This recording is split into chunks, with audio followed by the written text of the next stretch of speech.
Miter saws are great tools, but they're not the easiest to use. Here are common mistakes and some useful tips. Miter saws can have blades of many sizes, most commonly 7¼ inches, 10 inches and 12 inches. This is a 10-inch blade. If you trace the contour of the teeth, for example on a 1-inch piece of wood like I'm doing here, you can see that from one side to the other of the blade's entry and exit sides is 5½ inches. Instead, if you use a 12-inch blade, this distance is 6½ inches, which means more blade surface and more teeth are doing the cutting. So use a big blade, and if you're enjoying this video, please subscribe. This will help me grow the channel and bring you more and more great content. Not leveling the base of the miter saw to the support pieces on the side of the saw is a big mistake. A lateral support for the pieces during cuts is essential. You can purchase miter stands or stations like this that I'm showing you, or you can make your own or use a piece of furniture like I am. Whatever you use, the support needs to be perfectly level with the miter saw base. When using a miter saw, never use your hand to hold down the piece during cutting. It's extremely dangerous.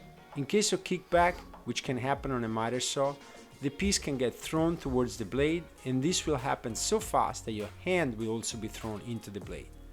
Needless to say, this will cause catastrophic injuries. Use instead the clamp that comes with the miter saw. Most miter saws have one integrated, and don't buy a miter saw that does not have one. When cutting small pieces, this clamp normally will not work to secure them.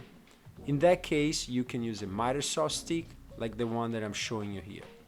Never ever use your hands, it's too dangerous. Another big mistake when using a miter saw is lifting the blade while it's still spinning.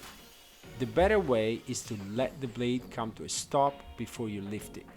This is because after being cut, one of the two remaining pieces can shift, and if the blade is spinning while you're lifting it, one piece can get caught in it and get thrown at you like a bullet. It's just too dangerous. Another really bad mistake is trying to cut from pieces that are too small. Too often this forces you to put your hands close to the blade, which is terribly dangerous. Instead, if you need to cut a small piece, cut it from a longer piece and secure that longer piece with a clamp.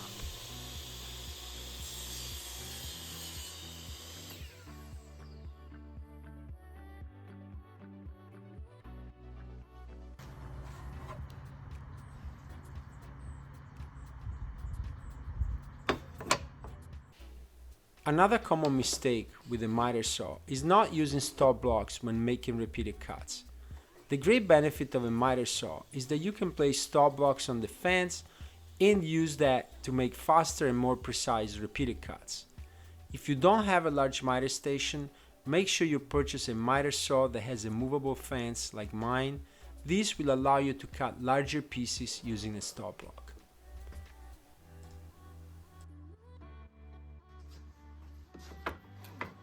Also essential to the correct use of a miter saw is squaring the fence and the blade.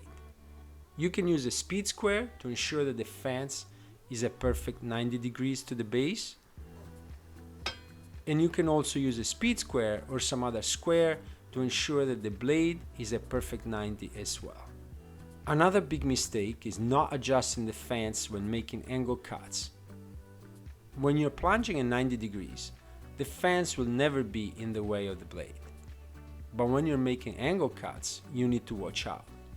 Let's say, for example, you want to make a 25-degree cut, like I'm doing here.